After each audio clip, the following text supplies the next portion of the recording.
Hello friends, मैं हूं doctor हर्ष शनीश्वरा। मैं एक प्लास्टिक सर्जन हूं और मैं सूरत में प्रैक्टिस करता हूं। लास्ट वीडियो में मैंने बात किया था हेयर ट्रांसप्लांटेशन के बारे में कि ये सर्जरी क्या होती है और कैसे की जाती है। अब इस सर्जरी के रिलेटेड कुछ ऐसे सवाल हैं जो कि ऑलमोस्ट सारे ही पेशेंट्स के दिमाग में आते हैं।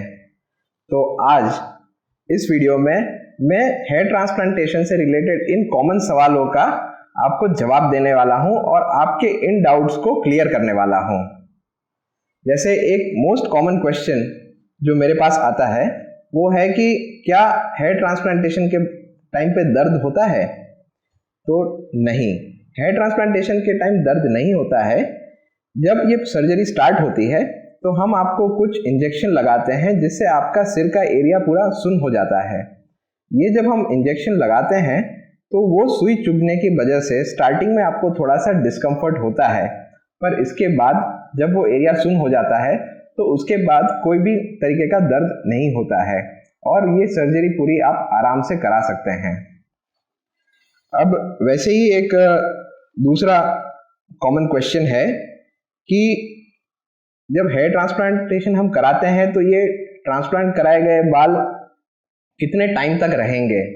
तो इसका आंसर ये है कि जब ये बाल सेफ डोनर जोन से लिए जाते हैं तो ये ट्रांसप्लांटेड बाल लाइफ लॉन्ग रहते हैं। सेफ डोनर जोन का मतलब ये होता है कि आपके सिर का पीछे का ऑक्सीपिटल एरिया के बाल, जहाँ पे आपने देखा होगा कि जब गंजेपन का मोस्ट सीवियर फॉर्म हो जाता है, जब लोगों को यहाँ के सारे बाल चले जाते हैं, तभी भी इस एरिया के और कुछ यहाँ के साइड के बाल नहीं जाते हैं। उसका रीज़न ये होता है कि ये जो बाल हैं इनमें एक्चुअली जो हमारे मेल हार्मोन डायहाइड्रोटेस्टोस्टेरॉन है उनके रिसेप्टर ही नहीं होता है और इसलिए most severe form of hair loss में भी यहाँ के बाल नहीं जाते हैं। जब इसी सेफ डोनर जोन से बाल हम लेके आगे लगाते हैं तो ये ट्रांसप्लांटेड बाल भी आपको ऑलमोस्ट लाइफ लॉन्ग रहेंगे। और एक कॉमन क्वेश्चन है कि क्या हेयर ट्रांसप्लांटेशन के बाद मुझे इमीडिएटली मेरा गंजापन पूरा कवर हो जाएगा? तो नहीं, ऐसा नहीं होता है। क्या होता है कि जब हम हेयर ट्रांसप्लांट करते हैं तो हम बाल और उसके साथ फॉलिकल, हम दोनों को ट्रांसप्लांट करते हैं। इसके बाद क्या है कि जो ये बाल है वो शेड हो जाता है, मतलब कि बाल निकल जाता है, लेकिन जो ये फॉलिकल या जो बाल का रूट है वो अंदर रह जाता है, वो वहाँ पे सेट हो जाता है। इसके बाद कुछ दिन ये फॉलिकल रेस्टिंग फेज में होता है और फिर उसमें से धीरे धीरे एक नया बाल निकलना शुरू होता है। तो ये पूरा प्रोसेस होते होते करीब सर्जरी के 3 महीने बाद आपको ये बाल जब बाहर निकलते हैं तब आपको हेयर ट्रांसप्लांटेशन का रिजल्ट दिखना शुरू होता है। लेकिन इसका कंप्लीट रिजल्ट आपको तब दिखता है जब ये बाल लंबे हो जाएंगे, यानी सर्जरी से 6 महीने से 1 साल तक इनके रिजल्ट्स इंप्रूव होते रहते हैं और after 1 year after hair transplantation आपको इस सर्जरी का बेस्ट रिजल्ट देखने को मिलेगा। अनदर कॉमन क्वेश्चन है कि क्या ये सर्जरी सिर्फ मर्दों के लिए होती है? नहीं, ऐसा नहीं है। हेयर ट्रांसप्लांटेशन ज़्यादातर हम मर्दों में करते हैं क्योंकि गंजापन का जो मोस्ट कॉमन कॉज है वो एंड्रोजेनिक एलोपेशिया है, यानी कि मेल हार्मोन की वजह से होने वाला हेयर लॉस। ठीक है, लेकिन कुछ लड़कियों में भी एंड्रोजेनिक एलोपेशिया होता है या फिर कुछ और कारणों से बाल का लॉस हुआ है, जैसे कि कोई चोट लगना या जलना, उसकी वजह से स्कार हो जाना और उस एरिया में बाल ना होना, या फिर आपने देखा होगा कि कुछ लड़कियों को ट्रैक्शन एलोपेशिया या फिर कुछ और कारणों से यहाँ के आगे के बाल चले जाते हैं और ये फोरहेड जो है वो वाइड हो जाता है, हेयरलाइन थोड़ा ऊपर की तरफ रिसीड हो जाता है। तो ऐसे केसेस में हम लड़कियों के लिए भी हेयर ट्रांसप्लांटेशन कर सकते हैं और उसमें भी हमको बहुत अच्छे रिजल्ट्स मिल सकते हैं। फिर काफ़ी लोगों के दिमाग में ये सवाल आता है कि क्या मैं किसी और के बाल मेरे सिर में लगवा सकता हूँ हेयर ट्रांसप्लांटेशन के द्वारा? तो अनफॉर्चुनेटली ये पॉसिबल नहीं है, क्योंकि जब हम किसी और के बाल या कोई भी बॉडी का पार्ट जब हम किसी हमारे बॉडी का नहीं है और बाहर से हम हमारी बॉडी में लगाते हैं तो उसमें एक हमारी इम्यून सिस्टम का रिएक्शन होता है और हमारी बॉडी उसको एक्सेप्ट नहीं करती है, इसलिए ये चीज़ पॉसिबल नहीं है। और हेयर ट्रांसप्लांटेशन में हमारे खुद के ही बाल एक जगह से लेके दूसरी जगह पे लगाए जाते हैं। एक क्वेश्चन जो बहुत लोग पूछते हैं कि हेयर ट्रांसप्लांटेशन के बाद मुझे क्या लंबे टाइम तक मेडिसिन लेनी पड़ेगी? लंबे टाइम तक मेडिसिन लेना ट्रांसप्लांटेड बालों के लिए ज़रूरी नहीं है, लेकिन आपको ये समझना है कि हम हेयर ट्रांसप्लांटेशन किसी एक कारण से कर रहे हैं, जैसे कि एंड्रोजेनिक एलोपेशिया।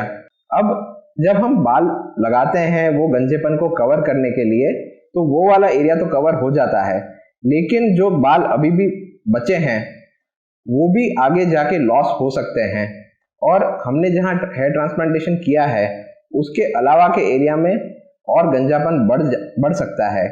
तो ये हेयर लॉस का जो प्रोसीजर है उसको स्लो डाउन करने के लिए हेयर ट्रांसप्लांटेशन के बाद आपको कुछ दवाइयाँ लिखी जाती है, और अगर ये आप दवाइयाँ उस हिसाब से लेते हैं तो आपके बाकी के हेयर फॉल जो है वो कम हो जाता है। लेकिन अगर आप नहीं चाहें लंबे टाइम तक दवाइयाँ लेना तो आप ऐसा भी कर सकते हैं। दवाइयाँ लेना ट्रांसप्लांटेड बालों के लिए ज़रूरी नहीं है, वो ट्रांसप्लांटेड बाल जो हैं वो बिना दवाइयों के अपनी जगह पे रहेंगे और ग्रो करेंगे। एक और सवाल लोगों के दिमाग में आता है कि हम जो हमारे ट्रांसप्लांटेड बाल है क्या हम उनको कट कर सकते हैं, शेव कर सकते हैं, कलर कर सकते हैं? तो क्या है कि ये हेयर ट्रांसप्लांटेड बाल एक बार जब प्रॉपरली टेक हो जाते हैं, उसमें जब ग्रोथ हो जाता है, तो उनको कोई भी हमारे नेचुरल हेयर की तरह ही हमें उनको ट्रीट करना है। यानी कि आप उनको कट कर सकते हैं, शेव कर सकते हैं, कलर भी कर सकते हैं, सब कुछ हमारे नेचुरल हेयर की तरह ही ट्रांसप्लांटेड बालों को भी कर सकते हैं। काफ़ी लोग के दिमाग में ये सवाल आता है कि जब हम हेयर ट्रांसप्लांटेशन FUE टेक्निक से करते हैं, तो FUE टेक्निक से जो छोटे छोटे छेद बनते हैं पीछे, वो उसके क्या निशान रह जाते हैं? तो एक्चुअली क्या है कि ये जो FUE टेक्निक से किए जाने वाले जो छेद होते हैं वो बहुत ही छोटे छोटे होते हैं, उनका डायमीटर 1 mm से भी छोटा होता है, और ये करीब 10 से 14 दिन में हील हो जाते हैं। तो हील होने के बाद बहुत ही बारीक से वहाँ पे वाइट डॉट्स रह जाते हैं, जो कि पीछे से देखने से, क्योंकि वो वाला एरिया बालों से कवर्ड है, तो वो दिखते नहीं हैं। और अगर आप बाल हटा के भी आप देखो तो बड़ी बारीकी से देखने पे ही आपको वो नज़र आएंगे, वरना वो नोटिसेबल नहीं होते हैं। और एक लोग मुझे सवाल पूछते हैं कि हम जो है एक साथ में कितने बाल ग्राफ्टिंग कर सकते हैं? तो ये डिपेंड करता है आपके बचे हुए बालों पे, या फिर आपका जो डोनर एरिया है वो कितना है उस पे। क्या है कि एक पॉइंट पे हम एक लिमिट तक ही डोनर एरिया से बाल निकाल सकते हैं।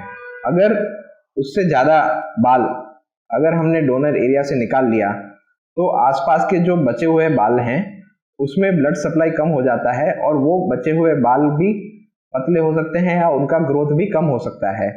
इसलिए कितने बाल हम एक सिटिंग में निकाल सकते हैं वो डोनर एरिया की साइज और डेंसिटी पे डिपेंड करता है। आई होप मैंने आज आपके काफ़ी सारे हेयर ट्रांसप्लांटेशन के रिलेटेड डाउट्स क्लियर किए हैं। ऐसे ही मोर इंटरेस्टिंग चीज़ें जानने के लिए आप हमारी चैनल को सब्सक्राइब करें। आपके दिमाग में और कोई सवाल है जो मैंने इस वीडियो में क्लियर नहीं किया है तो आप कमेंट्स में वो सवाल पूछ सकते हैं, और या तो फिर आप किसी भी माध्यम से आप मेरा कांटेक्ट कर सकते हैं।